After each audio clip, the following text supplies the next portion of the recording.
بسم اللہ الرحمن الرحیم۔ مدینہ کا بازار تھا۔ گرمی کی شدت اتنی زیادہ تھی کہ لوگ نڈھال ہو رہے تھے۔ ایک تاجر اپنے ساتھ ایک غلام کو لیے پریشان کھڑا تھا۔ غلام جو ابھی بچہ ہی تھا وہ بھی دھوپ میں کھڑا پسینہ پسینہ ہو رہا تھا۔ تاجر کا سارا مال اچھے داموں بک گیا تھا، بس یہ غلام ہی باقی تھا جسے خریدنے میں کوئی بھی دلچسپی نہیں دکھا رہا تھا۔ تاجر سوچ رہا تھا کہ اس غلام کو خرید کر شاید اس نے گھاٹے کا سودا کیا ہے۔ اس نے تو سوچا تھا کہ اچھا منافع ملے گا، لیکن یہاں تو اصل لاگت ملنا بھی دشوار ہو رہا تھا۔ اس نے سوچ لیا تھا کہ اب اگر یہ غلام پوری قیمت پر بھی بکا تو وہ اسے فوراً بیچ دے گا۔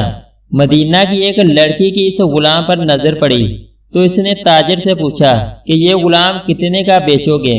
تاجر نے کہا کہ میں نے اتنے میں لیا ہے اور اتنے کا ہی دے دوں گا۔ اس لڑکی نے بچے پر ترس کھاتے ہوئے اسے خرید لیا۔ تاجر نے بھی خدا کا شکر ادا کیا اور واپسی کی راہ لی۔ مکہ سے ابو حذیفہ مدینہ آئے تو انہیں بھی اس لڑکی کا قصہ معلوم ہوا۔ لڑکی کی رحم دلی سے متاثر ہو کر انہوں نے اس کے لیے نکاح کا پیغام بھیجا جو قبول کر لیا گیا۔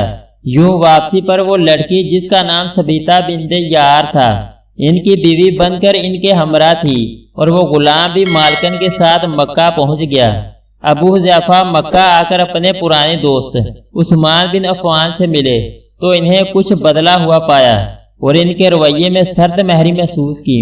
انہوں نے اپنے دوست سے استفسار کیا کہ عثمان یہ سرد مہری کیوں؟ تو عثمان بن عفان نے جواب دیا کہ میں نے اسلام قبول کر لیا ہے اور تم ابھی تک مسلمان نہیں ہوئے، تو اب ہماری دوستی کیسے چل سکتی ہے؟ ابو حذیفہ نے کہا تو پھر مجھے بھی محمد صلی اللہ علیہ وسلم کے پاس لے چلو اور اس اسلام میں داخل کر دو جسے تم قبول کر چکے ہو۔ چنانچہ حضرت عثمان رضی اللہ تعالیٰ عنہ نے انہیں نبی کریم صلی اللہ علیہ وسلم کی خدمت میں پیش کیا اور وہ کلمہ پڑھ کر دائرہ اسلام میں داخل ہو گئے۔ گھر آ کر انہوں نے اپنی بیوی اور غلام کو اپنے مسلمان ہونے کا بتایا تو ان دونوں نے بھی کلمہ پڑھ لیا۔ حضرت ابو حذیفہ رضی اللہ تعالیٰ عنہ نے اس غلام سے کہا کہ چونکہ تم بھی مسلمان ہو گئے ہو اس لیے میں اب تمہیں غلام نہیں رکھ سکتا، لہذا میری طرف سے اب تم آزاد ہو۔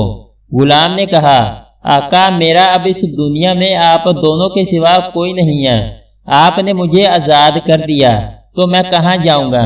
حضرت ابو حذیفہ رضی اللہ تعالیٰ عنہ نے اس غلام کو اپنا بیٹا بنا لیا اور اپنے پاس ہی رکھ لیا۔ غلام نے قرآن پاک سیکھنا شروع کر دیا اور کچھ ہی دنوں میں بہت سا قرآن یاد کر لیا، اور وہ جب قرآن پڑھتے تو بہت خوبصورت لہجے میں پڑھتے۔ ہجرت کے وقت نبی کریم صلی اللہ علیہ وسلم سے پہلے جن صحابہ نے مدینہ کی طرف ہجرت کی ان میں حضرت عمر رضی اللہ تعالیٰ عنہ کے ساتھ حضرت ابو حذیفہ رضی اللہ تعالیٰ عنہ اور ان کا یہ لے پالک بیٹا بھی تھا۔ مدینہ پہنچ کر جب نماز کے لیے امام مقرر کرنے کا وقت آیا تو اس غلام کی خوبصورت تلاوت اور سب سے زیادہ قرآن حفظ ہونے کی وجہ سے انہیں امام چن لیا گیا، اور ان کی امامت میں حضرت عمر رضی اللہ تعالیٰ عنہ جیسے جلیل القدر صحابی بھی نماز ادا کرتے تھے۔ مدینہ کے یہودیوں نے جب انہیں امامت کرواتے دیکھا تو حیران ہو گئے کہ یہ وہی غلام ہے جسے کوئی خریدنے کے لیے تیار نہ تھا۔ آج دیکھو کتنی عزت ملی کہ مسلمانوں کا امام بنا ہوا ہے۔